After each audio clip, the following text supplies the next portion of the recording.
صلى على النبي.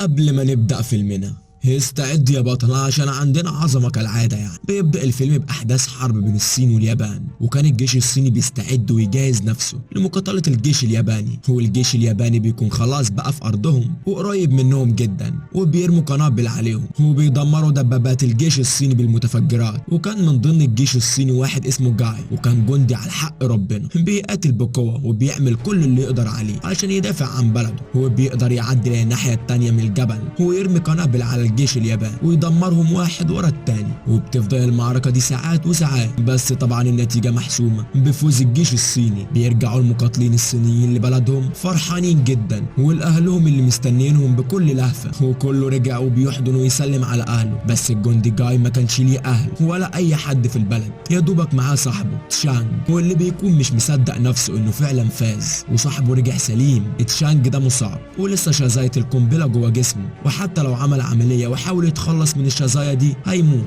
بيروحوا البيت وبيكونوا بياكلوا، وجاي بيسأل تشانج عن بنته، وتشانج بحزن شديد بيقول له ماتت. وبياكل اخر شويه اكل وبينام. وتاني يوم الصبح جاي بيروح السوق، هو بيبقى مستغرب من الزحمه والبضايع الكتيره دي، وبيلاقي شويه اطفال متجمعين. هو الصدمه انه بيلاقي سعر كل واحد منهم، ايوه حتى الاطفال بيبيعوها. وبتظهر عربيه بالسوق وبتسوق بسرعه مجنونه وسط كل الزحمه دي، وطبعا بتاخد الناس في وشها ولا يهمها وتخبط فيهم بمنتهى الوحشيه. وبيكون جاي من ضمن الناس اللي بتخبطهم العربيه، والناس اللي في السوق بتتضايق من الاسلوب ده، وبتقرر تتلم حوالين العربيه وتوقف صاحبها عن اللي بيعمله ده. هو بتقف العربيه، هو بيخرج منها اللواء هيستن قائد الامريكان، هو بيرمي لهم فلوس ويقول لهم اهو خدوا اتعالجوا مكان الخبطه. جاي بيتعصب جدا من تكبره ده، حتى ما فكرش يعتذر. هو بيتكلم معاه وهوبا بيمسكوا في خناق بعض. ما يغركمش البدله والنضاره، جاي ضرب اللواء جاب ورا وخاف. ولولا عربيات الجيش اللي اتبعدت جات وانقذته كان زمانه اتعمل شوربه. هاستن بيقول لجاي لا عجبتني شكلك شجاع، لينا معركه تاني بس مش دلوقتي.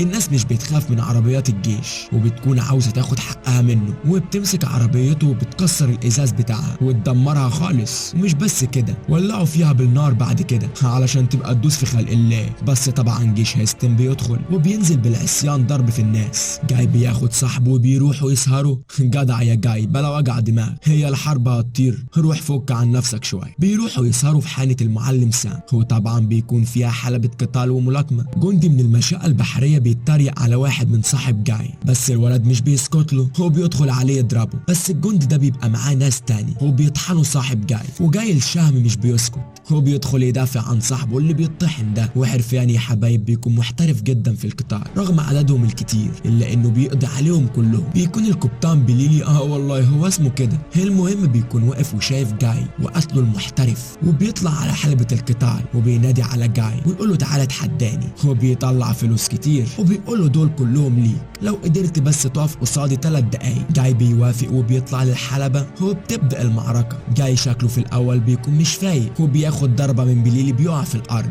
بس الكل جوات كابو بيقوم من تاني على رجله. هو بيبدأ القتال اللي بجد وبيعلم بليلي الادب. هو بيشتغلوا بقى في حركات الكونج فو الاحترافيه لدرجه انه بيوقعوا على الارض كل شويه، وبيفضل على الحال ده لحد ما بليلي بيسف التراب ويقول حقي برقبتي. هو بيعدي ال3 دقايق وبيفوز جاي، وبيدخل صاحبه الحلبه وبيكونوا فرحانين بيه قوي. هو طبعا بياخد جاي الفلوس الكتيره بتاعت بليلي، بس جاي مش بياخدهم كلهم رغم انه حقه، بياخد حبه وبيدي الباقي لاصحابه اللي بياخد الفلوس وبيروحوا لبيتهم. بس هو بيكمل طريقه وبيروح ويوزع من الجزء اللي معاه على الاطفال اللي كانت بتتباع. جاي بيكون معاه الفلوس في كيس وشغال يوزع على الاطفال، هو لكنه بيوزع لب.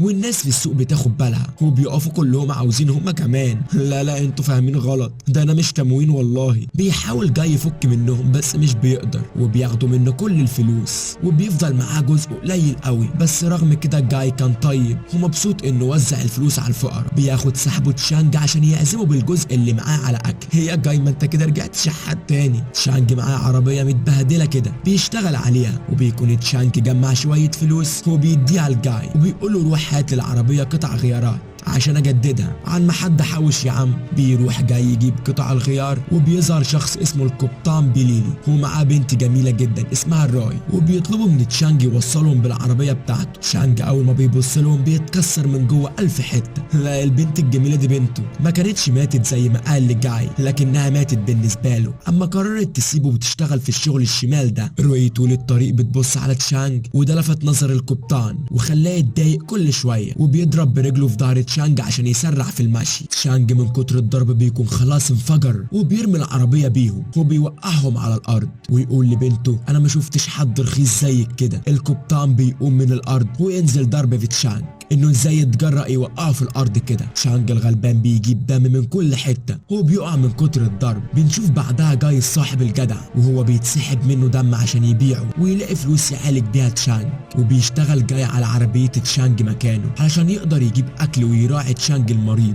جاي عشان شاب بيكون قوي وبيقدر يجري بسرعه بالعربيه وبيقدر يصرف كويس على تشانج وياكله ويهتم بيه. بنشوف روي وهي بتصلي ان ابوها يخف وبتقرر تروح تساعده من غير ما يحس عشان طبعا لو عرف هيرفض. بتروح لجاي وتديله فلوس كتير وتقول له ان دي مساعده لتشانج لانه معرفه قديمه ودايما كان بيوصلني بعربيته. بياخد الفلوس جاي وهو مبسوط وبيروح يسدد بيها ديونه لعمه لونج عشان كان مستلف منه قبل كده، بس مش بيلاقي عمه موجود. بس مرات لونج بتكون بتولد فبياخدها جاي بسرعه بالعربيه للمستشفى. القبطان بليلي وصحابه بيكونوا راكبين العربيه بتاعتهم وبيفضلوا يرخموا على جاي وبيسدوا عليه الطريق وبيضحكوا عليه وهو بيحاول يهرب منهم. مرات لونج بتتألم وبتصرخ وجاي بيقرر ياخد طريق تاني بسرعه وبيوصل للمستشفى وبيساعدها تدخل العمليات جوه. بيخرج وبيلاقي ان القبطان جه وراه بالعربيه وخدوا العربيه بتاعته او بالصح بتاعت تشانج. بيجري جاي يا عيني زي المجنون وراهم وهم بمنتهى الاستخفاف بيفكفكوا العربيه بتاعته وبيرموا قطعه ورا التانيه. جاي بيتحرق دمه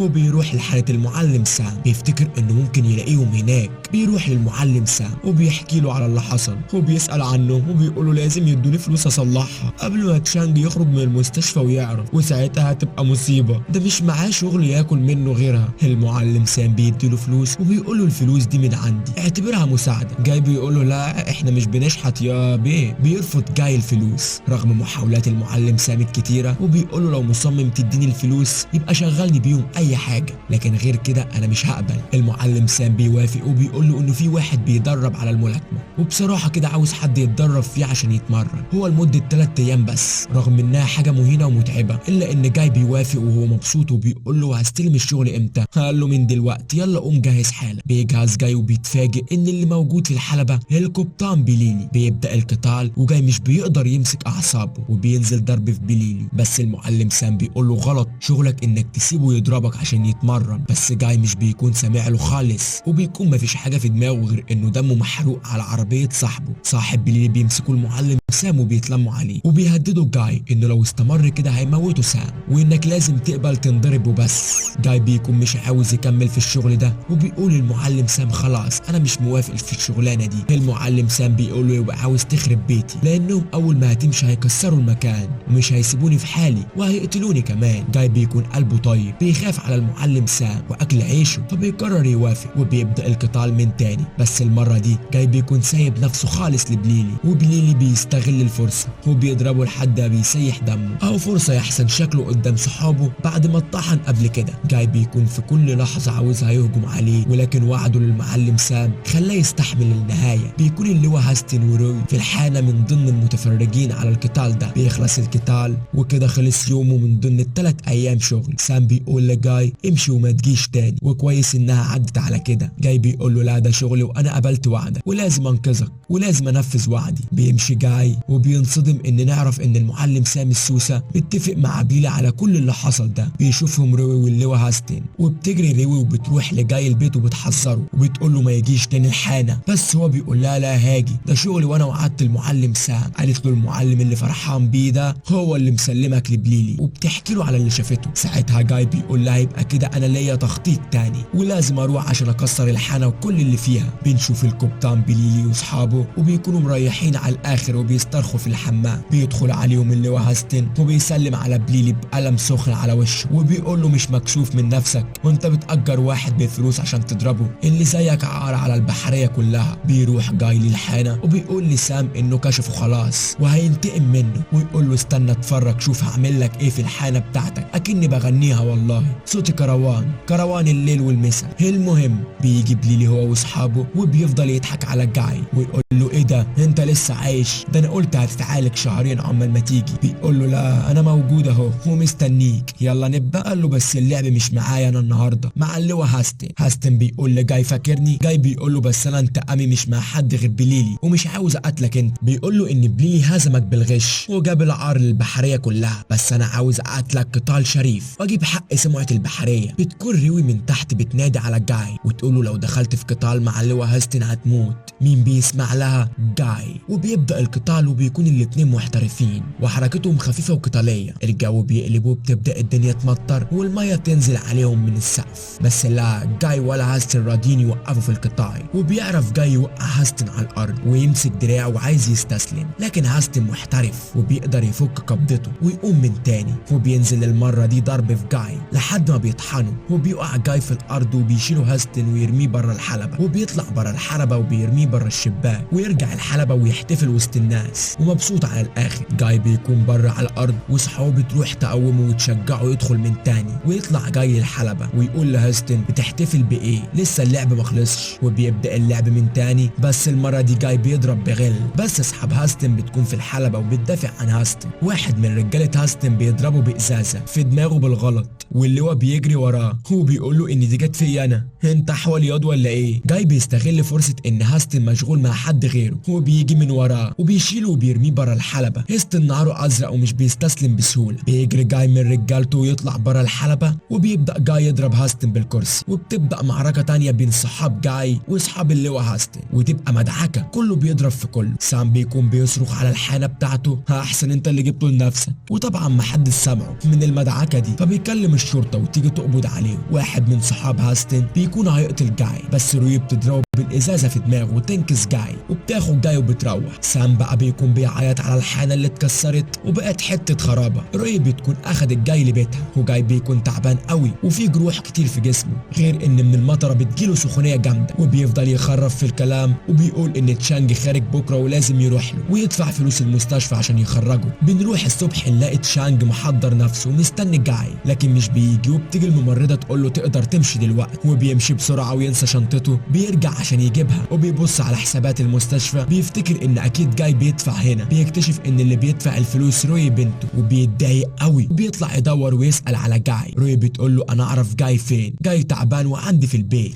بيجري تشانج يشوف صاحبه وبيقول له ايه اللي حصل لك. بيحكي له جاي كل اللي حصل وان عربيته خلاص اتدمرت وبيقول له سامحني اني ضيعت عربيتك. تشانج بيقول له مش مهم العربيه المهم انك بخير يا صديقي. بيعرض تشانج الملايه يشوف جروح جاي بس بيكتشف انه عريان وبيفهم غلط وبيضرب روي بنته بالقلم وبيلف جاي بالملايه وبياخده وبيمشي. جاي بيقول له ازاي تضربها دي هي اللي انقذتني وهي عملت ايه لكل ده؟ تشانج بيقول له ان دي بنتي. بيقول له بس انت قلت بنتك ماتت بتكذب عليا، مكسوف منها عشان شغلها الشمال. يا اخي الشغل مش عيب كفايه انها بتشتغل. جاي ده بيجح قوي وبيقول له اكيد هي اشتغلت الشغل ده عشان محتاجاله وانت المفروض تسامحها. تشانج بيكون مش بيعبره وبيطرده وبيقول له مش عاوز اشوف وشك تاني. بيلم جاي هدومه وبيروح بالملايه اللفه بتاعته عند روي وبيقعد روي وجاي على البحر. وبتفتكر روي زمان لما كان ابوها بيجيبها هنا وبتحكي لجاي انها اشتغلت كده عشان ما كانش قدامها طريق تاني بعد الحرب واللي البلد وصلت له وانها بنت ابوها كان بيحارب وامها ماتت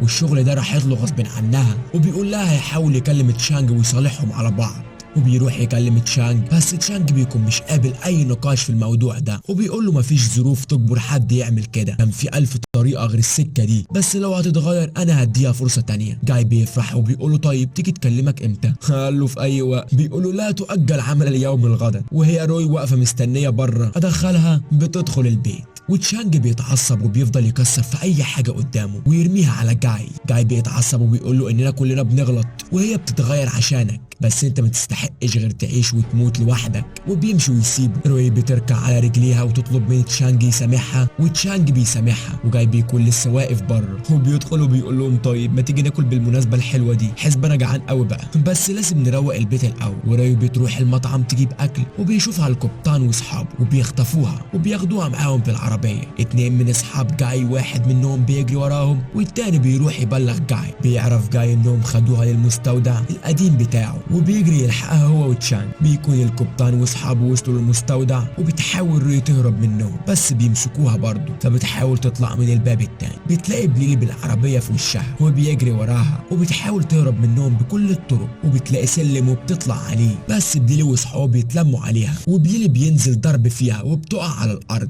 بيوصل جاي وتشانج وهما نفسهم مقطوع المستودع، وتشانج بيكون جاب اخره وبيقول لجاي روح لها انت وسيبني. وبيلاقي اللي هو هاستن في وشه وبيقول له مش احنا لسه مخلصين التحدي، يلا نتقاتل، هو ده وقته يا هاستن. فايق قوي وبينزلوا ضرب في بعض. طيب البنت اللي بتموت دي مين هينقذها؟ بيوصل تشانج وبيسمع صوت روي وبيروح ناحيه الصوت، وبيلاقي بليلي بيعتدي عليها، وبياخد بليلي عصايه وبينزل ضرب فيه. بس الولا حموسه اللي هو بليلي واصحابه بيتلموا عليه وبيقضوا عليه وبيرموه من فوق السطح، وبعده بيرموا روي وبيكون جاي تحت وبيجري يشوفهم وبيلاقيهم ماتوا، وبيفضل يصرخ ويبكي عليهم. اللي هو هاستن بيكون مش مصدق ان الجنود بتاعته عملت كده، وبيفضلوا الجنود يرموا على اللي عمل كده على بعض، وبيقولوا بيلي هو اللي عمل كده. وبيكون لسه جاي هيقوم وبيضرب هاستن، لكن بتيجي الشرطه وبتقبض عليهم كلهم، وبيرموا جاي في الحجز وبيفضلوا يعذبوا فيه، بس بيفرجوا عن هاستن ورجالته. جاي بيكون ورا القبطان وشايفهم خارجين، وبيفضل يصرخ ويقول هم اللي قتلوهم مش انا. بس الضباط بتشرب سجاير وبتسيبه يصرخ، ولا هو هنا بيحاول جاي يخرج من السجن وبيكون خلاص هينجح في كده. بنشوف اللواء بقى لما كان بليلي واصحابه بيحاولوا يثبتوا براءتهم، وان تشينج وريو وقعوا لوحدهم، وبيكونوا كلهم في العربيه وبيلاقوا في عائق في طريقهم وبينزلوا يشيلوه، بس بيكون ده فخ من جاي اللي عرف يهرب من السجن، وبيولع في عربيتهم وبيستخبى جاي في المستودع، وبيقسموا نفسهم عشان يدوروا عليه. وبيبدا جاي يصطادهم واحد ورا التاني زي الفئران. بيجي الدور على بليلي.